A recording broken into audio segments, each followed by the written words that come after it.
Do you ever wonder if you've been marked? You survived the spectral sales event. You've seen the haunting results of life consumed by cheap thrills and impulse buys, courtesy of Wally Wimp and the Emporium. Now we move beyond the satire. Tonight, we open the door to the true source of that mundane dread. This is the launchpad for a brand new series, Steel Shadows, Visions of Richard Matheson. Across 10 episodes, we will analyze how Matheson's iconic tales, from robot boxers and steel to the road rage paranoia of Duel, directly mirrored the shadows in his own life. We'll explore the real life trauma of a World War II veteran, the painful losses that informed his domestic horror, and the Hollywood frustrations that fueled his sharpest satire. The fear we confront tonight is more fundamental. It's the realization that you are merely expected to conform, expected to vanish into the relentless pattern of the ordinary. Prepare to venture into the mind of a master, prepare to see the world as Matheson did, where the uncanny twist is never far from the mundane truth.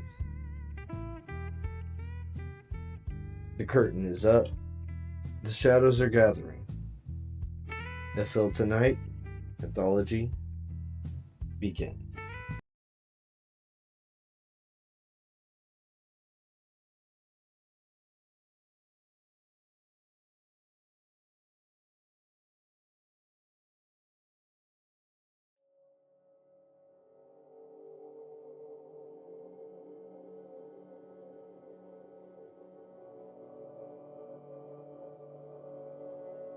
Good evening, seekers of temporal twists, and welcome to SL Tonight, where we close the loop on the haunting genius of Richard Matheson, the pioneer who penned 14 novels and 16 Twilight Zone episodes.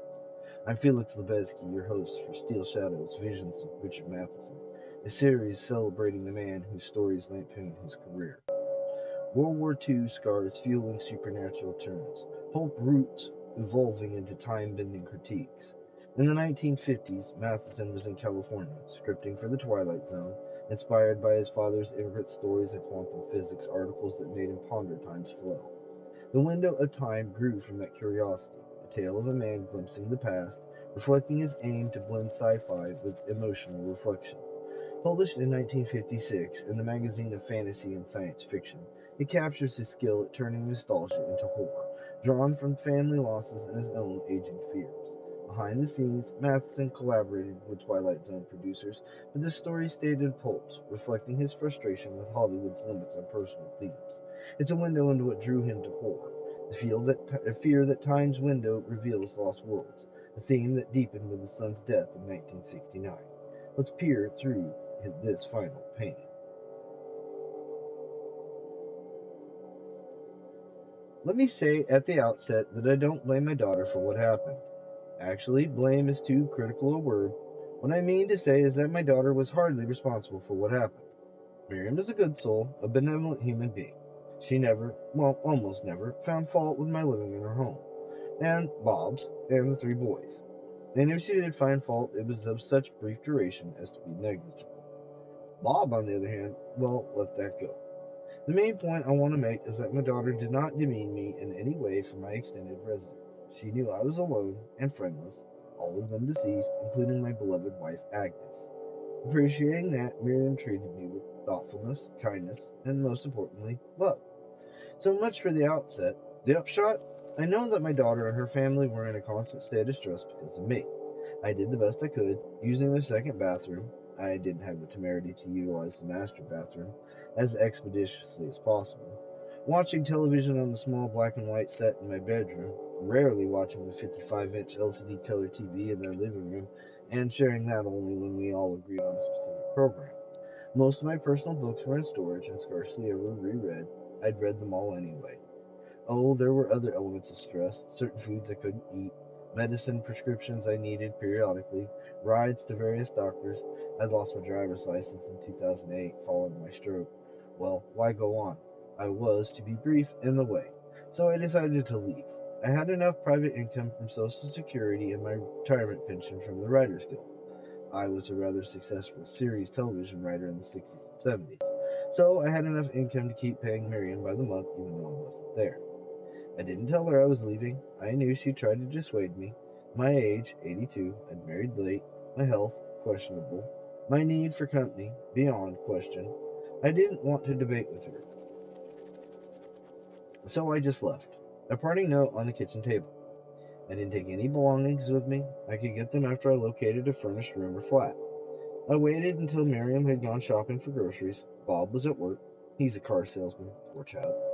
The boys, Jeremy, 17, Arthur, 14, and Melvin, 12, were at school. So I decamped from the three-bedroom, two-bath Kelsey domicile. Jeremy would likely be delighted at long last to acquire his own room, and walked over to Church Avenue. Did I mention that their house was in the Flatbush section of Brooklyn? No, I didn't. Well, it is. And I had seen, for some time, an ad in the local news sheet about a retirement home in that area called Golden Years. The name gave me the pip. Golden Years my foot.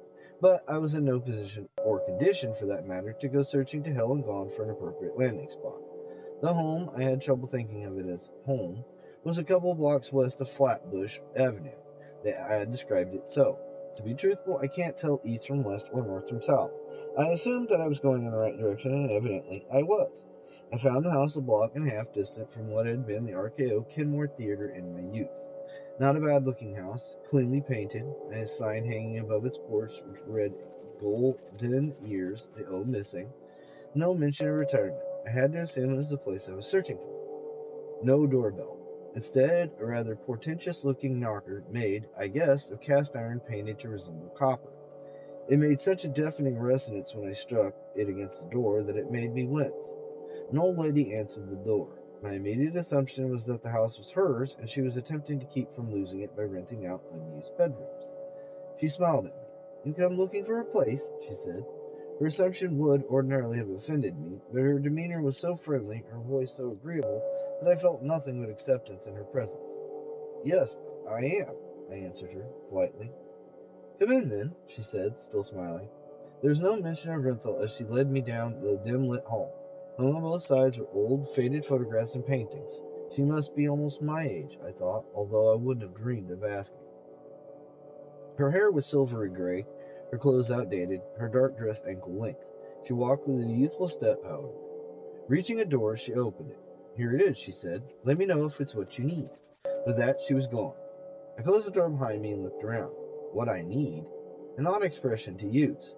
Fundamentally true, though. I did need some place to hang my hat, my cap. I needed to give Miriam a much-needed breather from my presence. There were two windows in the room. Through the one in front of me, I could see Church Avenue, the passing cars, and occasional pedestrians. Nothing special there. I looked around the room. Nothing special there either. The furniture was as elderly as I, equally so. No private bathroom, of course, I'd have to share. Not a problem. The house was presently quiet, except for the motor hum of passing vehicles. The room would do.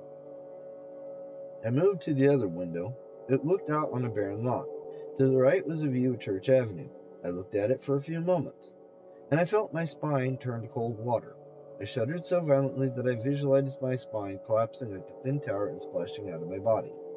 It was Church Avenue, all right, but not the avenue I was accustomed to. It was unquestionably, incredibly different. In brief, I didn't recognize it. It was different. How different? I had no idea. So what did I do? Old fool that I am, I raised the window and, bones creaking, clambered, actually, outside and dropped to the ground. The fall gave me spinal pain. Now it was hard bone again. I ignored the pain and moved as quickly as I could to Church Avenue. "My God," I remember muttering. I muttered it innumerable times that afternoon. It was different, totally different, appearing as it had when I was young. Young. I shuffled, unable to move distinctly, and looked at my reflection in the nearest store window. No difference there. My reflection was, as usual, that of an 82-year-old man, white-bearded, I'll bet well-trimmed, face not too noticeably lined, white cap covering hair receding skull. Not too bad looking, but still 82. Church Avenue might have changed. I had not. I looked into the store. It was a butcher shop. There was a sign printed on the window, Esposito Meats. That cold, liquid sensation in my spine again. Johnny Esposito? The why? The gang? Was that the time I'd reached? How old was I? 13? 14? What? My God! I said it again. As I mentioned, one of many I muttered that afternoon. No, I was still 82. But what year was I in? If Johnny Esposito was about, or Harry Pierce and Kid Naylor and all the others, good God, I could walk up a few blocks, turn right, and come to the YMCA. Would I see the old gang playing softball in the yard? Hit the porch column and get a double! Jesus, I hadn't thought of that in ages. No, I had to shake my head. It was all too insane. What if I could reach the Y? What if I saw my young self playing in the yard, pitching for the Ravens? Would I stare? Walk away? Yell to myself, "Hey, strike 'em out, Rich!" Impossible. Put the crazy notion aside. So Church Avenue had changed. That was no reason to believe that the area for miles around it had changed too. I was sure it hadn't. Or had it? Now the entire madness of what I was experiencing flooded through me. I had time travel. I'd written television scripts about that, but now I was actually living it. Or was I dreaming it? Was I at home in Miriam's house, sacked out on my bed, fantasizing about my past? But if that was true, why was I still 82? Why was I experiencing every moment in my brain and body? Only one way to validate. Keep moving. Keep looking. Should I try to find the why? Probably not. I had no proof that this pocket of the past, insane notion, extended blocks beyond where I stood. Not knowing what had caused it in the first place, how could I be sure of its entirety? Better not, I decided. Stay on Church Avenue. Maybe that's all there was. Go the other way. The why and what I might find there was really immature anyway. The gang was part of my youth, but not so important a part that I had to see it. And God knew I'd rather avoid seeing my young self playing softball. More important things to see. And who knew how long this mad excursion into yesteryear would last. I didn't. So I started, east? Down Church Avenue toward, I believed, Flatbush Avenue. The accuracy of my impulse was verified by the sight of the Kenmore Theater marquee. I was able to see the letters, Little Miss Marker. The sight of it thrilled me. I'd seen it one afternoon after Sunday school. My sister treated my mother and me to the show. They were coming from church. How old was I? 12? 13? Possible to recollect, but I was getting close, I thought. Before the show, we had lunch at Bickford's cafeteria, which, thrilled again, I could now see across the way on Flatbush Avenue. That was at its intersection with Church. My God. One remembered sight followed another. Now the Flatbush Theater on Church Avenue just past Flatbush. I could barely make out the letters on its smaller marquee. Brooklyn, USA. I remember seeing it. The scene in the barber shop, the customer, a gangster I recalled, getting murdered with an ice pick. Scary stuff to, 13-year-old, 14? And just down the avenue was the bar restaurant where real gangsters met and ate and even married. I'd read about it in the newspaper when I was, whatever age I was, I still didn't know. It suddenly occurred to me, at once thrilling and frightening, that if I walked further down Church Avenue, I might reach the ancient brick building I knew as PS 81. Was it still there? Why wouldn't it be? Unless the section of the past did not extend that far. That's the part that frightened me. Why was all this happening to me anyway? Should I stop someone and ask? No, that would be stupid. Everyone I passed obviously belongs in this time. I couldn't prove it, but I'm sure my expression was one of the constant awe. No one I passed wore such an expression. They were in their time. I was the dazed interloper. I wouldn't try to explore the size of the past world. If PS 81 was actually there, I was too unnerved to try to reach it. What if I did reach it? Would I see my young self in one of the classrooms taking instructions? In what? Grammar, arithmetic, orthography for Miss Autolingui? Good God, I remember her name. Autolingui. It honestly looks like linguini. Whatever. He may remember her name, but I don't know how to pronounce it, so. Mrs. Teacher. That frightened me too. Did I mean I was being absorbed back into this time? I looked at the back of my hands in alarm. Or was it with hope? No, still old. As always, thickly veined in dark blue. I had not lost 82 years. Jesus Christ, what's going on? I wondered in sudden alarm and anger. What was the point of it all? For a moment, but only a moment, I considered rushing back to the house and climbing back through that window. Except, of course, a terrifying except, what if the house wasn't there anymore? What if I was trapped in the past, a lonely elderly gent caught in his own childhood? No, that was impossible. There had to be some logic left in the world, some sense to what I was going through. Why reverse time itself if there was no point to it? Why should nature distort itself so bizarrely for no reason? All right, I decided. What other choice did I have? I would continue and let the chronological chips fall where they may. I crossed Church Avenue, wondering what the consequences would be of allowing myself to be struck down by one of the passing cars. The screech of brakes, an impact, the old gent flying to the pavement, most likely to his death. Who would gather at the body? Would my young self suffer the same fate when he reached 82? Enigma piled on enigma. Would it happen again? A nightmarish possibility. Anyway, I reached the curb safely, ignoring the angry shout of a motorist who just missed sideswiping me. In front of me was the Dutch Reformed Church. I remember playing basketball in its gym. A gym? In a church? I thought, confused. With that, the charm of it all returned. No point in dark conjectures about the mystery of an 82-year-old man at bay in his own past. Enjoy yourself, I thought. And so I did. Strolling down the Flatbush Avenue, I recalled, newly moved by the sight of each spot I remembered vividly, at least when I saw it again. Loft's Candy used to buy packages the size of a pound of butter, in which it was a thin layer of frozen strawberries, a thicker layer of vanilla ice cream. Enough for three, my sister, my mother, and me, or four if my older brother Bob showed up. Five if his fiancée Mary accompanied him. God, I thought, any of my kids, John, Arthur, Miriam, could have single-handedly devoured the entire package. Across the way was the high school Barbara Streisand had attended. First, I couldn't remember its name. Why not? I remembered Miss Otto Linguini's name. Then it came to me, Erasmus. He was what? A mathematician? A philosopher? Greek, probably. So what? I thought. Too many mixed up, meaningless recollections. Concentrate, I ordered myself. Which is when it occurred to me that Erasmus extended all the way to Bedford Avenue, a block away. How could that be? Did the past effect stretch that far? Had I merely been, for some unknown reason, a traveler back to an entire location? Was I in Brooklyn completely? If I took a BMT subway train downtown, would it all be there? For God's sakes, came the stunned notion. I might get so enmeshed in the past that I might never get back to the damn window. Then what? An 82-year-old man from the year 2009 trapped in the year. What year was it? I took a chance, risky or not. I stopped an old lady who looked kind. Excuse me, ma'am. I'm lost. Could you tell me where I am? Brooklyn, of course, she answered. Flatbush. Ah, I said. And it's 1900. Her lips pursed. Now I irritated her. 41, she said, as though addressing an aggravated child. 41? I said.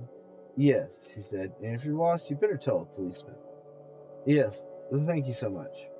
She gave me a look which seemed to be one of suspicious curiosity. I didn't want to intrude on her any longer, so I repeated my thanks and continued on down the sidewalk of 1941 Flatbush Avenue. I was pleased that I had successfully appeared and evaded the past without repercussion.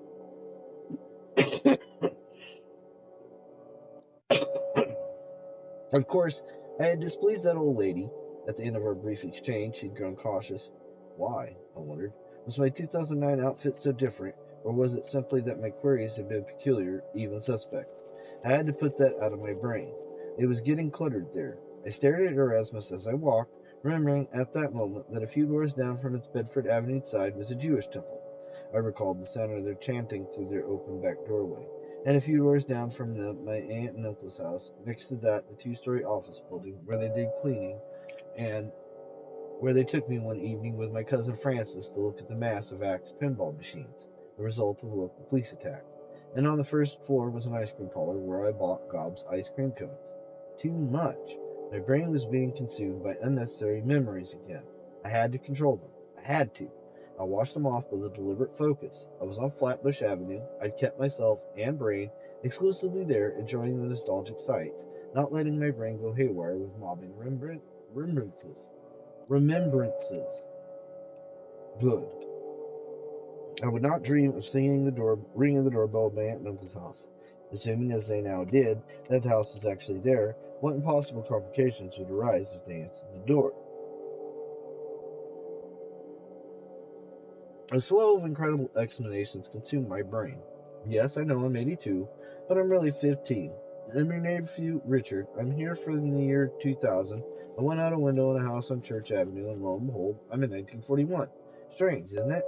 Impossible, isn't it? I thought. Time traveling into one's past had to impose certain rules, certain limitations. One of which is don't try to think too much. Don't try to contact anybody. Just be an observer. All right, I got it. So down Flatbush Avenue I strolled, an observer in time only. I went back to Lost Candy and smiled at the display of candy boxes in the window. Most of them were for Easter. It must be April then. A weekday in April, judging from the movement of students in and out of Erasmus. The memory, I had to assume it was valid, that Miriam's three boys were also at school 68 years hence, that thought startled me. I blotted it out and continued my walk of memories. Before I left, I looked at my reflection in Loft's window. Still old, still white-bearded. Next, the pancake restaurant, a visual delight. I smiled as I watched the narrow stream of batter pour down on the revolving griddle. Watched the circles of batter, all perfect in size, bubble as they moved on the turning grill, then were flipped over as a spatula appeared magically to do so. And at the end of this wondrous spectacle, another spatula, even more miraculously, placed three pancakes on each waiting plate. I watched this for about 15 minutes, my face, unconvinced, bathed with a constant smile.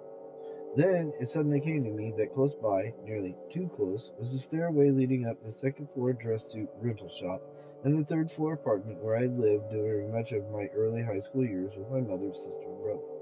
I say too close because it snatched back the adversary of time travel. If I went up the stairs and knocked on the door, would my mother open it? She might be working on E. Binger's bakery, my sister at Abram and Strauss. What if I answered the door? Such an enigma was beyond calculation. He would stare at me, no doubt, blankly. I'd be speechless, or worse, babble some sort of stupid remark. Sorry, son, I thought this was the tuxedo rental place. Utterly stupid. Could he possibly guess that I was an aged version of him? How could he? In any event, the moment would be embarrassingly awkward, or worse, frighteningly revealing. Most likely horrifying to both of us, especially me. No, forget that possibility. Just keep walking. God forbid I should ever confront my younger self during this incredible wondering. No, I just walk on. Next block. Grant's 5 and 10. I crossed the street I used to walk to school on. Was PS 119 still there? I didn't mean still, I meant now. No point in trying to reach it. What for? The long walk to it, at least three-quarters of a mile, would surely catapult me back to 2009. Then what? Try climbing out that window again? Assuming it was even there. Surely it wouldn't work a second time. No, stay on Flatbush Avenue, observe, don't take any risks or lose this remarkable experience. God forbid trying to buy a souvenir. That would be a terrible mistake. Grant's again. My aunt and cousin Vivian used to shop there the day after Thanksgiving, or was it the day after Christmas? I couldn't remember which, taking advantage of what they called rummage sales, useless articles at cut rate prices. On the next block down was Woolworth's, another 5 and 9 store, and across the avenue was a small grocery store where I recalled, during some kind of strike, buying a quart of milk for a nickel, and Pector's rye bread for 9 cents, and a pumpernickel for 13 cents. Stop that, I told my crowding brain. Just look. Don't dwell on memories of food, like a trio of cream-filled cupcakes for a dime, like Dusky Dan's stone-hard caramel lollipops for... Stop, I ordered my losing control brain. Just stop. But I couldn't. Past recollections kept infusing my consciousness. Merkel's Meat Market across the avenue, a pound of bacon ends for 19 cents. How I loved the sandwiches my mother made from toasted wheat bread and fried bacon ends and mayonnaise. I devoured them for lunch in high school. If I ate one now at 82, the combination would nauseate me.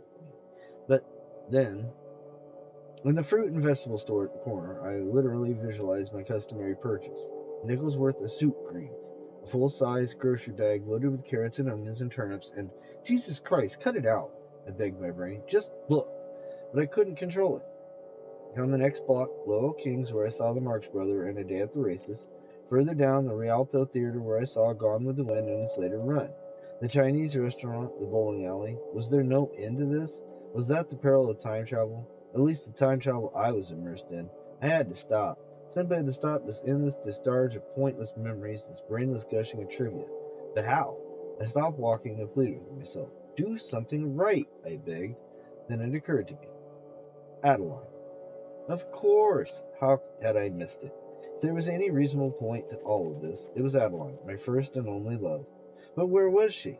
Was it possible that she was, as I always remembered her, sitting on the porch of the Bedford Avenue apartment house, directly across the avenue from the third floor apartment I lived in with my mother and sister? The third floor apartment where I stood at the window of my mother's bedroom, looking across the way, staring at Adeline. Why had I never had the courage to cross the avenue and speak to her? Why, when I was totally in love with her? Remember, I was 15 years old. There would be other females in my life. Jane on Long Island, Lucille in Brooklyn, Mary at college, Agnes in my life. but none compared to Adeline, my angel. I always thought of her that way. Once I stood right next to her in the delicatessen around the corner. Did I say hello? Say anything at all? I did not. I stood beside her in a mute adoration, paralyzed by love. I had to speak to her now. I had to. Blindly. It was a marvel that I hadn't flattened on Flatbush Avenue, although I certainly evoked a number of outraged car horns and one clanging trolley car bell. I rushed up Albemarle Road. I had no idea where the Bedford Avenue was waiting for me. I never gave it a moment's consideration. I had to see Adeline. It was all that mattered to me. So I ran as fast as I could, which at 82 was of limited velocity. More a hasty shuffle. I didn't think of it, however. Didn't give a moment's thought to the possibility of a heart attack. I ignored my pacemaker pounding. Another stroke, perhaps? No thought of that. Only one thing filled my mind. One word, one name. I reached Bedford Avenue. It was there. I turned right and started up the block. My gaze leaped hungrily across the way. There, two girls sitting on the porch steps of their apartment house. One of them was Adeline. I jarred to a halt, aware for the first time since I began running that I was panting for breath. I stared across the avenue. It was her, wasn't it? Yes, it had to be. Her hair, that golden wreath around her head, it was unmistakable. To me, anyway. The vision had been imprinted in my brain for 67 years. That brought me up short. I wasn't 15 anymore. I was an old man. No, that wasn't so. I looked up at the window of my mother's bedroom. I couldn't see from that angle. Without a thought, across the avenue and looked up again. There I was at the window, gazing intently at Adeline. I drew in a shaking, almost gasping breath. Can you imagine what it'd be like to see your own younger self, your actual younger self, and know what that younger self was thinking? And yet, I didn't know. I wasn't there, inside his head, his brain. I knew what he was thinking, but I wasn't inside his brain. A minor discrepancy, perhaps, but to me, all important.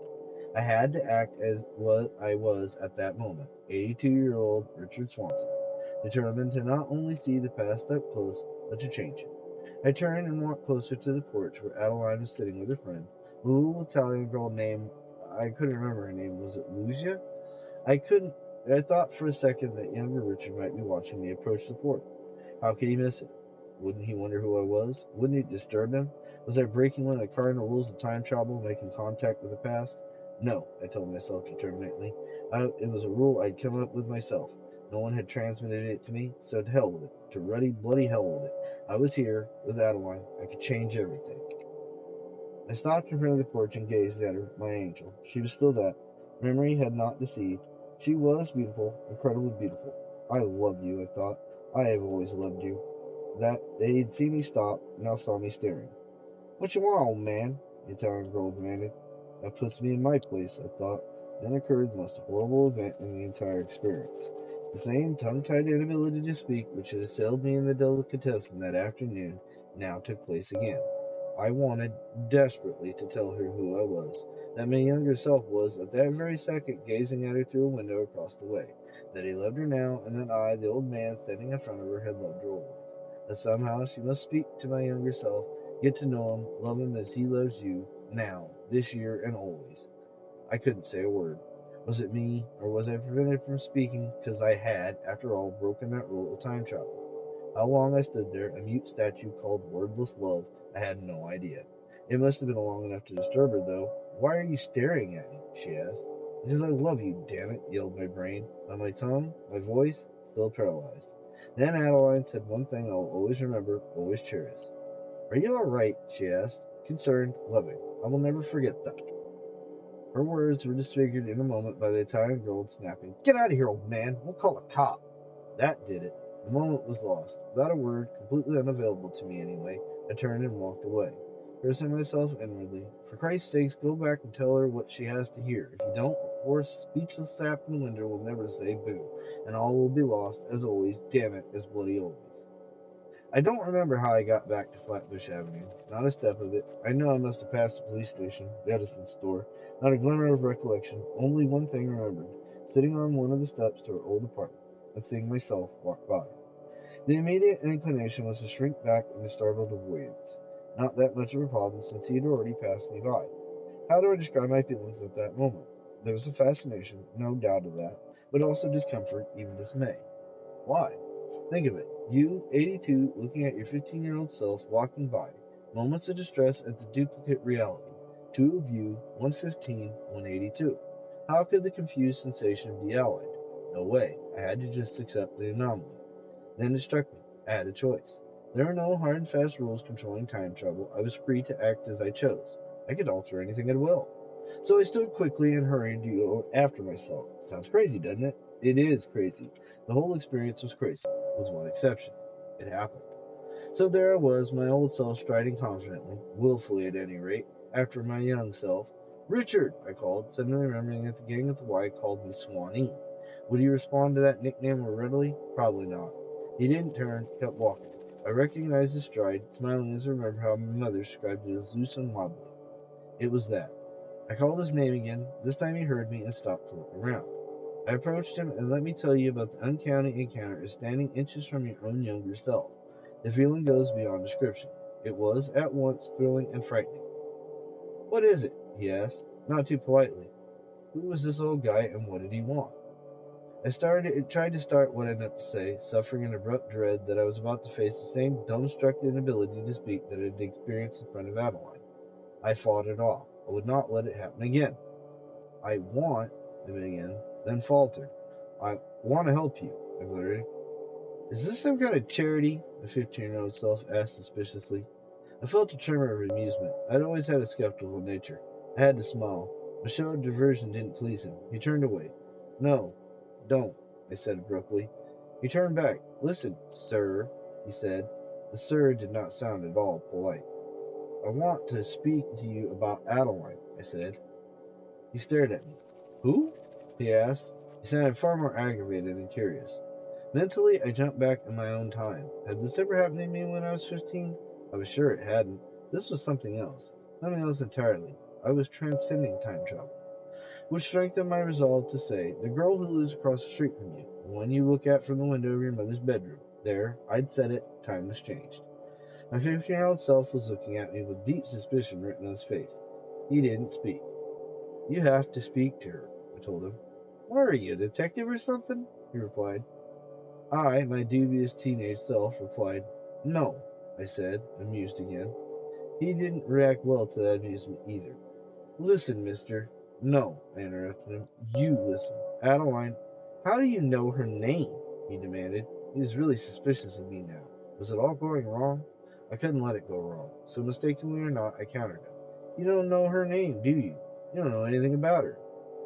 Listen, mister, he started again. No, you listen, son.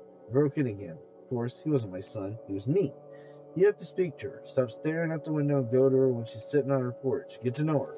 Tell her you love her, that you want to spend the rest of your life with her. Don't make this same mistake I did. You got to... Mister, he cried, cutting me off. I don't know what you're talking about. All I know is you've lived your life, now let me live mine. He was right, of course. I knew it in an instant. I had no right to mess with his life. I knew that he would never speak to Adeline, would live his life without her. My attempted intervention was a waste of time. Would he even remember it? Doubtful. I watched him walk away from me, my young self leaving me behind, living his own life, as he had a perfect right to do, unhampered by me. I'd tried, in vain. Time travel? Bah, humbug. Unless it taught me something. What? Leave yesterday alone, maybe?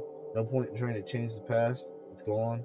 Only memories, which are, face it, indelible, not subject to rewriting. I walked back to the house. It was still there. I rang the deafening bell, and the old lady opened the front door. Somehow it was 2009 once more. I don't have to climb back through the window. I've decided against renting that room, I told her. She didn't seem surprised. I thought she might, she said, then shut the door. I walked back to Miriam's house. She returned from the market and was unloading groceries. Where you been, Dad? She asked. I kissed her on the cheek. Went for a walk, I told her.